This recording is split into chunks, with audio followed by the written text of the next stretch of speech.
అందరికీ నమస్తే. ఈరోజు వేదమంత్రము జీవాత్మ గురించి, ఈ ఆత్మను గురించి ఎవడు తెలుసుకోవాలని వెళ్తాడు అని పరమాత్ముడు ఈ మంత్రంలో చెప్తున్నాడు. కో దదర్శ ప్రథమం జాయమానాస్త్వన్వన్వం యదనస్తా బిభర్తి భూమ్యా అసురసృఘాత్మా క్వస్మిత్కో విద్వాంసముపగాత్ పృష్టయే మేతత్. ఋగ్వేదము ప్రతిపదార్థము. యత్ అనగా ఏ, అస్తన్వస్తం ఎముకల గూడుగా ఉన్న, అనస్త ఎముకలే లేని ఈ ప్రాకృతిక అప్రాకృతిక వస్తుజాలానికి యత్ ఏది కారణమై ఉన్నది, బిభర్తి అదే వహించి ఉన్నది, ప్రథమం మొట్టమొదటగా, జాయమానం పుట్టిన దానిని, కహ ఎవడు, దదర్శ చూశాడు, అసుహు ఈ ప్రాణులు, అసుక్ రక్తం, భూమ్యాహ భూమి నుండి పుట్టిన, ఆత్మ ఆత్మ, కస్మిత్ ఎక్కడ ఉంది, ఏతత్ ఈ అంశాలను, ప్రష్టుం ప్రశ్నించేందుకు, కహ ఎవడు, విద్వాంసం సర్వజ్ఞుడైన జ్ఞాని వద్దకు, ఉపగాత్ వెళ్ళుచున్నాడు. ఇది ప్రతిపదార్థం. ఒక్కొక్క పదానికి అర్థం తీసుకుంటే ఈ విధంగా ఉంటుంది. భావము: ఎముకల గూడుగా కనపడే ఈ సృష్టిలోని సమస్త వస్తుజాలానికి, ఎముకలే లేని ఈ అప్రాకృత పదార్థానికి ఏది కారణమై ఉన్నది? ఈ ప్రాణాలు రక్తము, భూమి నుండి అంటే ప్రకృతి సిద్ధంగా పుట్టినవే. ఆత్మ అన్నది ఎక్కడ ఉన్నది? ఈ విషయాలను తెలుసుకునేందుకు సర్వజ్ఞుడైనటువంటి విద్వాంసుడిని ఎవరు ఆశ్రయిస్తున్నాడు? ఇది భావం. వివరణ: సృష్టి ఎంత విచిత్రమైనదంటే, మానవుని యొక్క మేధస్సునకు ఏమాత్రము అందనంత రహస్యమై ఉన్నది. మనము ఈ సృష్టిని ఒకసారి మనం పరిశీలన చేస్తే, మన మేధస్సుకు అందనంత అద్భుతంగా రచించబడి ఉన్నది అని చెప్తున్నాడు. సృష్టి ఆరంభము నుండి తత్వవేత్తలు సృష్టి రహస్యాన్ని కనుగొనేందుకు నిమగ్నమైపోయారు. అంటే ఎప్పుడైతే ఈ సృష్టి ఆరంభమై ఉందో అప్పటి నుంచే తత్వజ్ఞులందరూ కూడా ఈ సృష్టి రహస్యాలు తెలుసుకోవడానికి వాళ్ళు నిమగ్నమై ఉన్నారంట. అలా వారు కనుగొన్న సృష్టి రహస్యాలను మానవ సమాజ దృష్టికి తీసుకొని వస్తూ ఉన్నారు. వాళ్ళు కనుగొన్న విషయాలన్నీ కూడా మన దృష్టికి తీసుకొస్తున్నారు.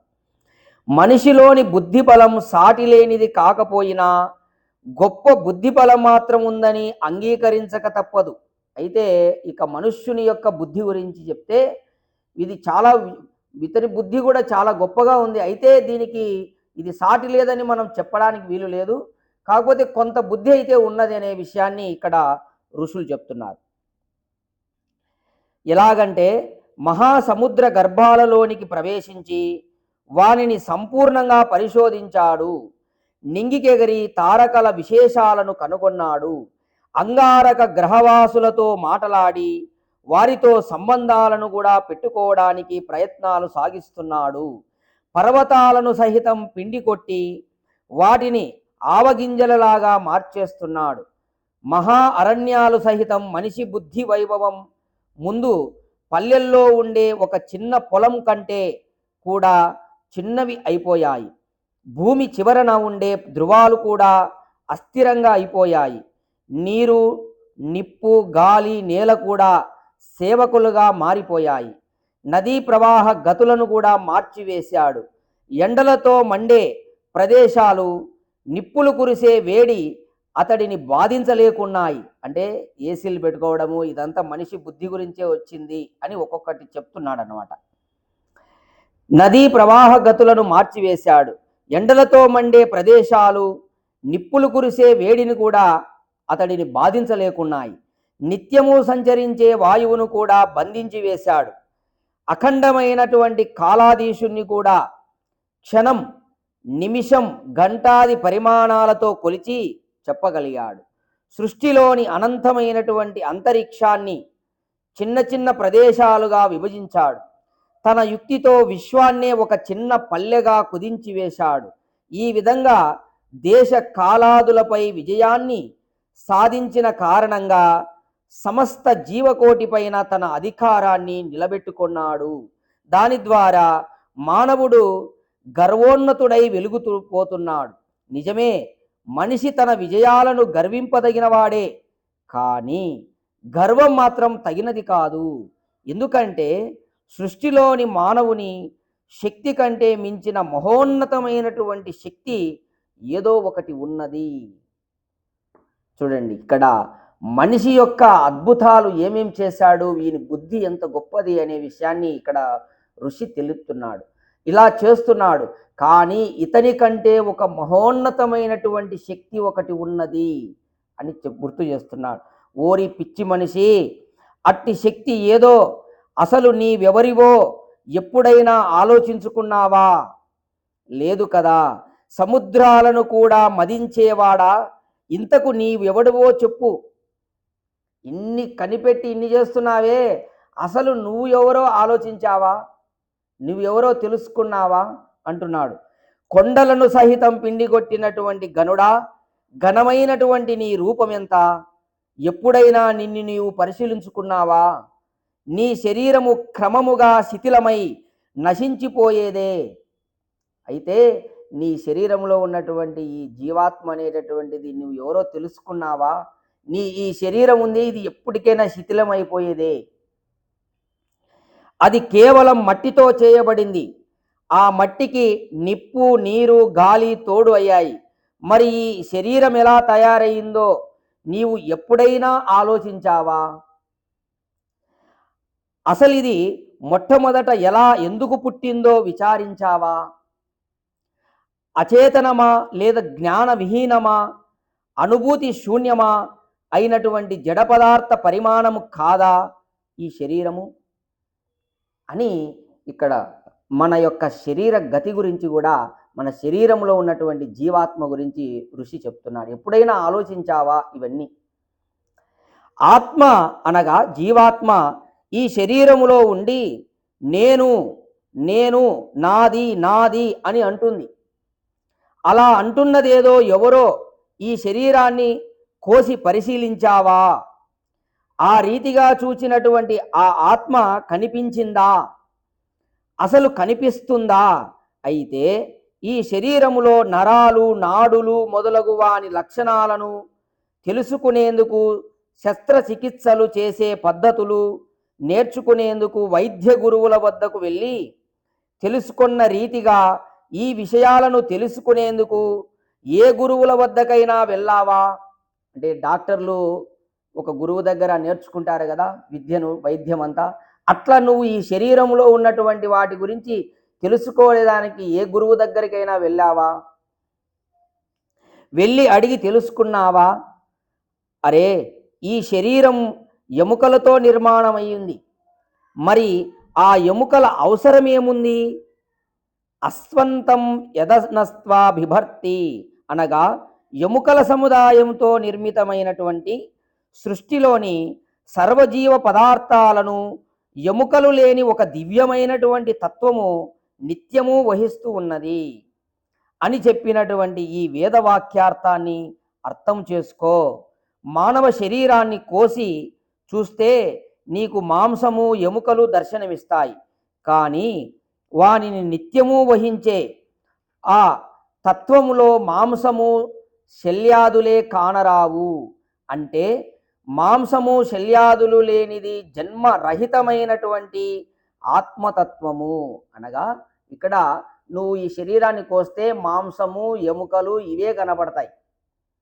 కానీ దీనికి భిన్నంగా ఒక జీవాత్మతత్వం ఉంది. దాంట్లో ఎముకలు లేవు, మాంసం లేదు, శల్యాలు ఏమి లేవు అని చెప్పేసి ఇక్కడ ఆత్మతత్వాన్ని కూడా చెప్తున్నాడు. అది జన్మరహితమైనటువంటిది. దానికి జీవాత్మకు జన్మ లేదనే విషయంగా చెప్తున్నాడు ఇక్కడ. అది మాంస శల్యాదులు కలదానిని అంటే సమస్త జీవజాలాన్ని అది ఆది నుండి జనింపజేసి వహిస్తూ ఉన్నది. అందుచేత శల్య అనగా మాంసరహితమైనటువంటి భగవత్తత్వంలో శల్య మాంసాదులు కూడా కానరావు. ఇదే సృష్టిలోని సమస్త జీవజాలాలలో నిలిచి నేను నాది అని పలికేటటువంటి జీవాత్మ, శరీరము సజీవంగా ఉన్న మృతమైనటువంటి అమృత శరీరమైనటువంటి అందులో అది మాత్రం కనపడదు. చిత్రమైనటువంటి ఈ ఆత్మతత్వాన్ని అనగా జీవాత్మతత్వాన్ని బుద్ధి ద్వారా తెలుసుకోవడం అంత సులభం కాదు. ఇక్కడ కఠోపనిషత్తులో యమాచార్యుడు చెప్పినటువంటి విషయాన్ని చెప్తున్నాడు చూడండి. నచికేతుడితో చెప్పాడు, శ్రవణాయపి బహుబిర్యో నలభ్య శృణ్వంతో అపి బహవో యన్న విద్యు ఆశ్చర్యో వక్త కుశలో అస్య లబ్ధ ఆశ్చర్యో జ్ఞాత కుశలానుశిష్ట. కఠోపనిషత్తులో యమాచార్యుడు నచికేతునికి చెప్తున్నాడు జీవాత్మతత్వం గురించి. చాలామందికి ఈ ఆత్మతత్వాన్ని గూర్చి వినే అవసరమే రాదు. చాలామంది అసలు ఆత్మ ఉంది, దాన్ని తెలుసుకోవాలనేటటువంటి అవసరం కూడా ఉండదంట. కనీసము దానిని గురించి విని తెలుసుకోవాలనే జిజ్ఞాస కూడా కలగదు. ఒరే, మన శరీరంని నడిపించేది లోపల ఏమిటి, దేనివల్ల ఇది నడుస్తుంది, ముందుకు పోతా ఉంది, ఆలోచిస్తూ ఉంది, ఏమిటిది తెలుసుకోవాలనేటటువంటి జిజ్ఞాస కూడా కలగదంట అసలు ఎవరికి. చాలామందికి కొందరైతే వింటారు కానీ వారికి అర్థమే కాదు. ఎందుకంటే వారు ప్రత్యక్షవాదులు, భౌతికవాదులు. ప్రత్యక్షంగా ఉన్నదానిని తప్ప పరోక్షంగా ఉన్నదానిని నమ్మే స్థితిలో వారు ఉండరు. వాళ్ళు భౌతికవాదులు అనేటటువంటి వాళ్ళు ప్రత్యక్షంగా కంటికి కనపడితేనే నమ్ముతారు, కంటికి కనపడిన దాన్ని నమ్మరు అన్నమాట. అసలు ఈ ఆత్మను గురించినటువంటి స్పష్టంగా విపులంగా చెప్పగలవారు లోకంలో చాలా కొద్ది మంది మాత్రమే ఉంటారు. అయితే ఈ జీవాత్మ గురించి చెప్పేటటువంటి వాళ్ళు చాలా కొద్ది మంది మాత్రమే ఉంటారంట లోకంలో. విన్నవారిలో కూడా కొందరే అర్థం చేసుకోగలుగుతారు. అయితే ఇక్కడ ఎవరైతే వింటుంటారో వినేటటువంటి వాళ్ళకు కూడా అందరికీ అర్థం కాదు, కొందరికీ ఆత్మతత్వం అర్థమవుతుందంట. కానీ సద్గురువు నుండి ఆత్మతత్వాన్ని సంపూర్ణంగా తెలుసుకొని అనుభవంలోకి తెచ్చుకొనగలిగేవారు మాత్రం లోకములో నిజంగా దుర్లభమే. అయితే ఒక సద్గురువు నుండి ఈ ఆత్మతత్వాన్ని తెలుసుకొని అనుభవంలోకి తెచ్చుకున్నటువంటి వాళ్ళు ఈ లోకములో చాలా దుర్లభం, దొరకరు. ఎవరు ఉండరండి. దుర్లభం అంటే ఉండరని, కష్టమని, లభించరు. అంటే ఒక సద్గురువును ఆశ్రయించి సద్గురువు ద్వారా ఈ యొక్క ఆత్మతత్వాన్ని, జీవాత్మతత్వాన్ని గురించి తెలుసుకునేటటువంటి వాళ్ళు లోకంలో దొరకరంట. ఎవరో అటువంటి మహనీయుడు అని యమాచార్యుడు ఆత్మ యొక్క తత్వాన్ని కఠోపనిషత్తులో ఈ విధంగా వివరించాడు. ఉవ్వెత్తున లేచి ఎగిసిపడే సముద్ర తరంగాలకు సహితం భయపడనటువంటి ఓ మానవుడా, చూడండి, నీ అంతరంగంలో ఎగిరెగిరిపడి కల్లోలపరిచే ఆందోళన తరంగాలకు ఎందుకు భయపడతావు? సముద్రాలను కూడా మనము దాటి అవతలికి వెళ్తున్నారు చాలామంది, ఆ కెరటాలకు కూడా భయపడకుండా. కానీ నీ లోపల ఎగిసిపడేటటువంటి కెరటాలకు ఎందుకు భయపడుతున్నావు?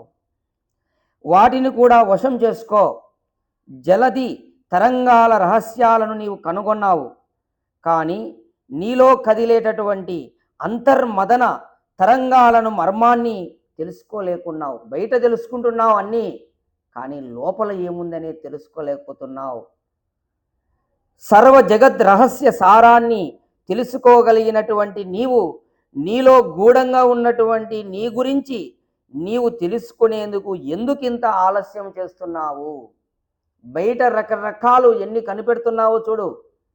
మరి ఇన్ని తెలుసుకున్నటువంటి వాడివి నీలో ఉన్నటువంటి ఆ రహస్యమైనటువంటి తత్వాన్ని ఎందుకు తెలుసుకోలేకున్నావు? ఎందుకు ఆలస్యం చేస్తున్నావు తెలుసుకోవడానికి అంటున్నాడు. ఒక ఆత్మ గురించి సంపూర్ణంగా తెలుసుకుంటే లోకములో తెలియరానిది ఏది కూడా ఉండదని వేదర్షులు ఎప్పుడో చెప్పారు. మనము తెలుసుకోవలసినటువంటిది మొట్టమొదట ఏంటంటే ఆత్మతత్వం గురించి. దాన్ని గినుక తెలుసుకుంటే ఇక తెలుసుకోవాల్సింది ఏమి ఉండదనే విషయంగా వేదర్షులు ఎప్పుడో చెప్పారంట. నీవు ఏదాని ప నీవు నీవు ఏదేని పదార్థాన్ని అన్వేషిస్తూ, దానికోసమే నిరీక్షిస్తూ, దానికోసమే అంతటా ఆశతో చూస్తూ పొందినా దానివల్ల నీకు పూర్తి సంతృప్తి కలగదు. కాబట్టి ఋషుల యొక్క మాటను నమ్మి ఒక్క ఆత్మను గురించి తెలుసుకునే ప్రయత్నము చెయ్యి. తప్పక నీవు సఫలీకృతుడవు కాగలవు. అంటే ఈ బయట నువ్వు ఎన్నెన్ని ఆశపడి తెలుసుకోవాలని ప్రయత్నం చేసినా నీకు సంతృప్తి కలగదు. నీవు తెలుసుకోవలసినటువంటి దాన్ని గురించి నీవు తెలుసుకుంటేనే నీవు సంతృప్తిగా ఉంటావు అనే విషయాన్ని ఋషి చెప్తున్నాడు. సఫలీకృతుడవైతావు. ఋషులు ఈ విధంగా చెప్తున్నారు. అసలైన తత్వాన్ని గురించి తెలుసుకో, అప్పుడు నీవు సఫలీకృతుడవైతావు. ఆ సాఫల్యము నీలో ఒక కొత్త జ్ఞాన దీప్తులను నింపుతుంది. దానితో పాటు వైముఖ్యమే లేని అలౌకిక బ్రహ్మ ఆనంద రసాన్ని కూడా నీవు నిరంతరము అనుభవించగలవు. అలా నువ్వు ఎప్పుడైతే తెలుసుకుంటావో ఆ బ్రహ్మానందము అనేటువంటి ఆ రసాన్ని నీవు ఆస్వాదిస్తావు, అనుభవించగలుగుతావు. ఆ రసాస్వాదన వలన నీవు ఎన్నడూ సన్మార్గాన్ని తప్పజాలవు. అయితే ఈ విధంగా నువ్వు ఆత్మను గురించి గిన తెలుసుకునే ప్రయత్నంలో ఉంటే ఆ బ్రహ్మానంద రసాన్ని పొంది నీవు ఎప్పుడూ సన్మార్గమును వదిలిపెట్టవంట. ఇంకా అయితే నియమపూర్వకంగా శ్రద్ధాసహితంగా ఆత్మ దర్శనానికై దీర్ఘకాలము నిరంతరము ప్రయత్నము చేయవలసి ఉంటుంది. అయితే ఈ ఆత్మతత్వం ఒక రోజులో తెలిసేది కాదు. ఇది నిరంతర ప్రయత్నము ఉండాలి, దీర్ఘకాలము సాధన చేయాలి అనే విషయాన్ని ఋషులు చెప్తున్నారు. ఎట్లా? ఒక నియమపూర్వకంగా శ్రద్ధాసహితంగా చేయాలంట. అట్లా చేసినప్పుడు నువ్వు ఆత్మను గురించి తెలుసుకోగలుగుతావు అని చెప్తున్నాడు. ఈ సందర్భంగా వేదమంత్రము ఎన్నో జాగ్రత్తలను చెబుతుంది. ఆత్మతత్వాన్ని తెలుసుకునేందుకు ముందుగా గురువును ఆశ్రయించాలి. ఈ ఆత్మతత్వం అనేది ఊరికే పుస్తకాలు చదివి లేకపోతే ఏదో సెల్ ఫోన్లలో విని తెలుసుకునేది కాదు. ఒక గురువును ఆశ్రయించాలి ఫస్ట్. ఆత్మ రక్తము మాంసము అస్థి రహితమైనటువంటిది. ఇక్కడ ఆత్మ అంటే అందరూ గుర్తుపెట్టుకోండి, జీవాత్మ. మన శరీరంలో ఉండేదాన్ని ఆత్మ అంటారు. దాన్ని కూడా జీవాత్మ, జీవుడు అంటారు. అహం అని, నేను, ఇవన్నీ దానికే పేర్లు, ఆత్మకే. ఈ ఆత్మలకు ఆత్మ అయినటువంటిది పరమాత్మ. అది కాదు ఇక్కడ. ఇక్కడ జీవాత్మ గురించే ఋషి చెప్తున్నాడు, పరమాత్మ గురించి కాదు. ఇది గుర్తుపెట్టుకోవాలి అందరూ. అది రక్తము మాంసము అస్థి సహితమైనటువంటి శరీరము కంటే భిన్నమైనటువంటిది. అంటే ఈ శరీరంలో ఉన్నటువంటి ఈ రక్తము మాంసము ఎముకలు దీనికంటే భిన్నమైనది జీవాత్మ. ఈ ఆత్మ అస్థి రుధిర మాంసమయమైన శరీరాన్ని వహిస్తుంది. అయితే ఈ జీవాత్మ అనేటటువంటిది ఈ శరీరాన్ని ధరిస్తుందంట. శరీరము పంచభూత తత్వాలతో నిర్మింపబడింది. ఆత్మ కస్మిత్ అనగా ఆత్మకు ఉపాదాన కారణం లోకంలో ఎక్కడా లేదు. ఇక్కడ జీవాత్మకు మళ్ళీ ఇంకొక కారణం అనేది లేదు, అదే కారణం జీవాత్మనే. అలాగే నిమిత్త కారణం కూడా ఏదీ లేదు. ఆత్మ ఉపాదాన నిమిత్త కారణ రహితమైనటువంటి అకారణమైనటువంటి తత్వం. అది, దానికి ఇంకొక కారణం అనేది లేదు, అదే కారణము జీవాత్మకు. అది నిత్యమై ఉన్నది. నిత్యము అనిత్యాలలో నిత్యమే ఆశ్రయింపదగినది. అయితే ఇక్కడ మనకు శరీరము అనిత్యము, జీవాత్మ నిత్యం. అయితే ఈ రెండిటిలో మనము ఏది ప్రధానము? నిత్యమైన దానికే ప్రధానం ఇవ్వాలంట, అనిత్యమైన దానికి ప్రధానం ఇవ్వకూడదంట. ఈ శరీరమునందున్న ఆత్మ, జీవాత్మ విశ్వవ్యాప్తమైనటువంటి విరాట్ ఆత్మను తన శరీర అవయవాల కంటే ఎక్కువ ప్రీతి కలిగిన రీతిగా ఆత్మీయంగా భావించాలి. అయితే చూడండి, ఇక్కడ మన శరీరంలో ఉన్నటువంటి జీవాత్మ విరాట్ ఆత్మ అంటే విశ్వం అంతటా వ్యాపించి ఉన్నటువంటి ఆ పరమాత్మను తన ఎక్కువ ప్రీతి కలిగిన రీతిగా ఆత్మీయంగా భావించాలి. ఈ ఆత్మ పరమాత్మను ఎక్కువ ఆత్మీయంగా భావించాలంట. ఆకలిని తొలగించుకునేందుకు ఎలా ఆలోచించి ప్రయత్నిస్తామో అదే రీతిగా ఆత్మను గురించినటువంటి చింతన చేస్తూ దానిని దర్శించేందుకు ప్రయత్నించాలి. బాగా ఆకలి ఉన్నప్పుడు ఆకలి తీర్చుకునే ప్రయత్నం మనం అందరం ప్రయత్నం చేస్తాం. ప్రతి జీవి కానుంచి కుక్క కానుంచి అందరూ చూడండి, ఆకలి, దానికి ఆకలేస్తే ఎన్ని ఇల్లు తిరుగుతుంది అన్నం పెట్టేంత వరకు, అక్కడ ఇక్కడ ఆకలి తిరిగిందంటే పోయి పనుకుంటుంది. అట్లా మనం కూడా ఆకలి వేసినప్పుడు ఎక్కడెక్కడో తిరిగి ఆకలి నింపుకునే ప్రయత్నం చేస్తాం. అట్లనే మన ఆత్మను కూడా తెలుసుకునే ప్రయత్నం చేయమంటున్నాడు. నీ ఆకలి కోసం ఎట్లా ప్రయత్నం చేస్తున్నావో నీ ఆత్మను తెలుసుకునేదానికి కూడా ఆ విధంగా నువ్వు ప్రయత్నం చెయ్యి. నిజమైనటువంటి ఆత్మ ప్రేమికుడు ఏ ఒక్కరిని తక్కువగా చూడడు. ఎవరైతే ఈ విధంగా ఆత్మను తెలుసుకోవాలా, అంటే జీవాత్మను తెలుసుకోవాలా, నా శరీరంలో ఉన్నటువంటిది అని ఎవడైతే అనుకుంటుంటాడో వాడు ఏ ఒక్కరిని కూడా తక్కువగా చూడడంట. ఎవరి యందును వేని యందును తుచ్చమైన ఉచ్చ నీచ భావాలను కలిగి ఉండడు. వేరేవా ఇతరుల యందు తుచ్చమని భావించడంట. తన దుఃఖాలను కూడా నివారించుకునేందుకు ఎలా ప్రయత్నిస్తాడో అలాగే ఇతరుల దుఃఖాలను కష్టాలను పురుషార్థ బుద్ధితో తొలగించే ప్రయత్నం చేస్తూ ఉంటాడు. ఈ విధంగా ఎవడైతే తనను తాను తెలుసుకోవాలనుకుంటాడో వాడు ఇతరులను దుఃఖాలను కూడా దూరం చేసే ప్రయత్నం చేస్తాడంట. ఎందుకంటే వాని శరీరంలో కూడా ఆత్మ ఉంది కాబట్టి. అట్టి జ్ఞానియే వాస్తవంగా ఆత్మ ప్రేమికుడు. అంటే ఇతరులను చూసి అసహించుకోకుండా, ఇతరులను చూసి వాళ్ళను చూసి ఆ యొక్క హేళన భావన లేకుండా అటువంటి వాడు ఆత్మ ప్రేమికుడు అని ఇక్కడ చెప్తున్నాడు. అని ఆత్మ ప్రేమి అని శ్లాఘింపబడేందుకు అర్హుడై ఉంటాడు. అతడే నిజమైనటువంటి ఆత్మ ప్రేమికుడు అని ఇక్కడ ఈ వేదమంత్రము తెలియజేస్తుంది. అంటే ప్రతి ఒక్క శరీరంలో కూడా ఆత్మ ఉంది కాబట్టి వారి దుఃఖములను దూరం చేయడానికి కూడా ఈ ఆత్మ ప్రేమికుడు ప్రయత్నం చేస్తాడు అనే విషయంగా తెలియజేస్తున్నాడు. కావున మీరందరూ కూడా ఇది భావార్థం కొంచెం పెద్దగా ఉండొచ్చు, బాగా చక్కగా వినండి. ఎందుకంటే ఋషులు ఎంతో ప్రయత్నం చేసి మనకు ఎన్నో విషయాలను వివరణగా తెలియజేశారు. ఇంత వివరణ మీకు ఎక్కడ దొరకదు. ఈ సత్యమును మీరందరూ కూడా గ్రహించి దీన్ని అనుసరించడానికి ప్రయత్నం చేయండి. అందరికీ నమస్తే. ఓం తత్ సత్.